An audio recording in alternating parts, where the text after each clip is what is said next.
If you are 24 weeks pregnant, you probably have a lot of questions, like how your baby is developing, what to expect at your next OB appointment, what kind of common symptoms you might be feeling right now, and what to do about them. And we're going to talk about that and more right now. But first, if you're new here, my name is Diana. I'm a physician assistant. I specialize in women's health and gynecology, and you're watching In the Pink. In the Pink means in good health and spirit. So if you like being healthy and happy, click subscribe because you're in the right place.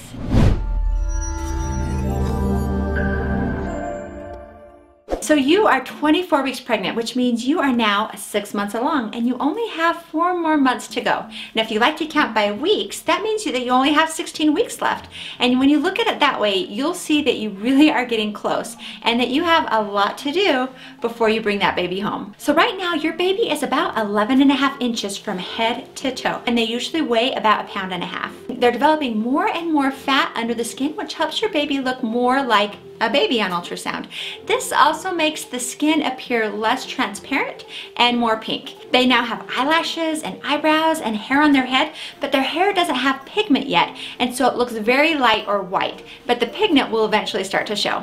Their hearing is more developed now, and they can hear not only the noises that your body makes, like your heartbeat and your stomach noises, but they can also hear sounds on the outside of your belly as well. So you can play music, you can talk to them, sing to them, they can hear you, and they are getting to know their mommy's voice. Their movements are continuing to get stronger. Up until now, you have probably been the only one enjoying feeling the baby move, but at this point, someone else can feel the baby move on top of your tummy if they can be patient enough. By now, your baby is learning how to do practice breaths, breathing in and out amniotic fluid. And this helps the muscles prepare for breathing on their own once they're born. Their lungs are starting to produce something called surfactant, which helps the lung sacs stay open when the baby breathes out, which is vital once they are breathing air when they're born.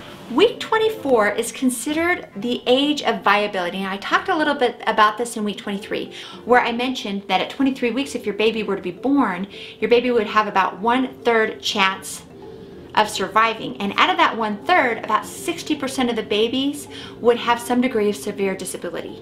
Well, at 24 weeks, the survival rate doubles. It actually goes up from around 33% to about 60%. So more than half the babies born at 24 weeks can survive. Now, there's still a really high chance that the baby will have a severe disability, about a 50% chance, but because over half of the babies born at 24 weeks can survive, this week is considered the age of viability. Of course, you do not want to deliver your baby this early, and your doctor will work really hard to stop labor if you were to go into preterm labor this early.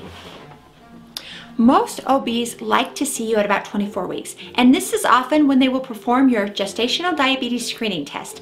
Now, this is usually done anywhere from 24 weeks to 28 weeks. This is a blood test that is drawn after you drink a large amount of sugar to see how well your body can control your blood sugars. Most of the time, they'll give you a bottle of a sugary drink, and you get to drink it before your appointment.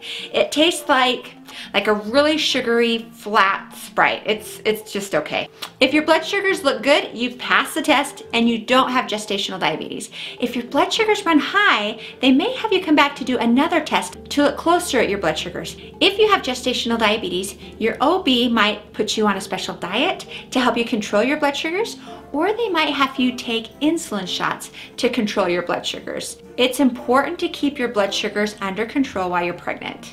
High blood sugars can cause your baby to grow too big, which could cause a difficult vaginal delivery. And when your baby is born, they might have low blood sugars.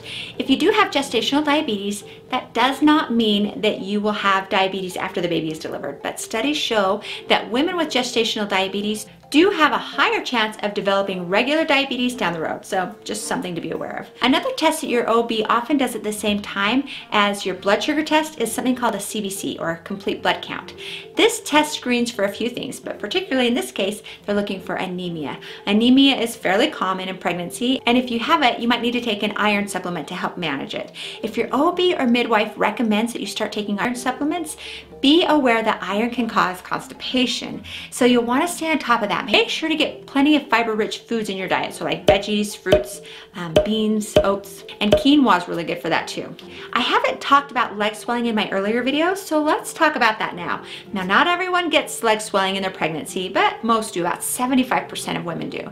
And it can start as early as 22 weeks. People don't get it at the same time, and it can vary from pregnancy to pregnancy. I had no swelling in my legs my first 2 pregnancies, but my 3rd pregnancy, I developed some pretty swollen legs starting around 30 weeks.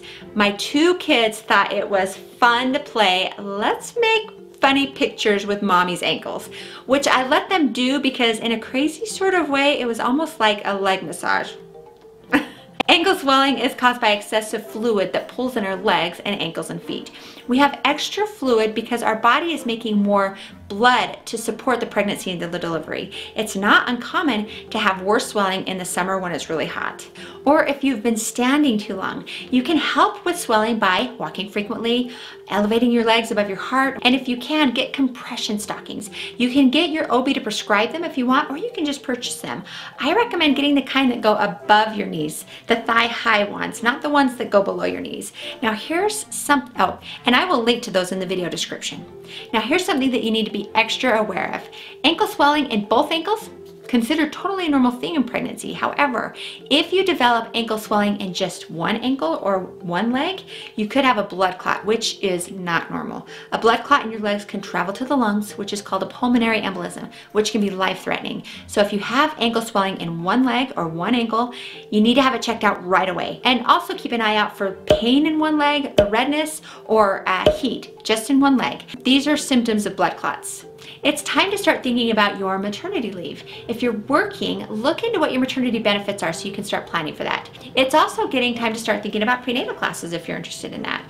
You can take them live or you can take them online. And I'll link to a good one in the show notes down below.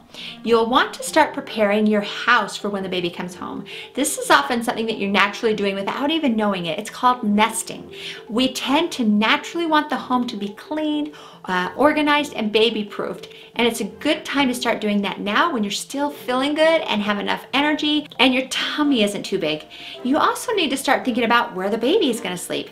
Now, the American Academy of Pediatricians recommend that your baby sleeps in your room for the first few months of life. It's safer for the baby and easier for you because you will be getting up frequently in the middle of the night to feed her for the first few months. You can choose a crib, a bassinet, whatever works for you, but they don't recommend that you co-sleep with the baby.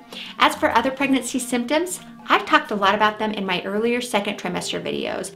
So if this is your first time visiting my channel, I highly recommend that you go and check some of those earlier pregnancy videos out. And if this is your first time here, I want you to hit subscribe, hit the notification bell, and go ahead and hit the like button. If you know somebody else who's pregnant, share these videos with them. It might help them too. I'm going to put my week-to-week playlist right here. Click on that, and I will see you over there. Some things I recommend: have a fan on hand, always if you can. And the kind that sprays mist on you is even better if you're outside. Wear comfortable, loose-fitting clothes, and wear clothes that are layered so you can shed a layer if you get too hot.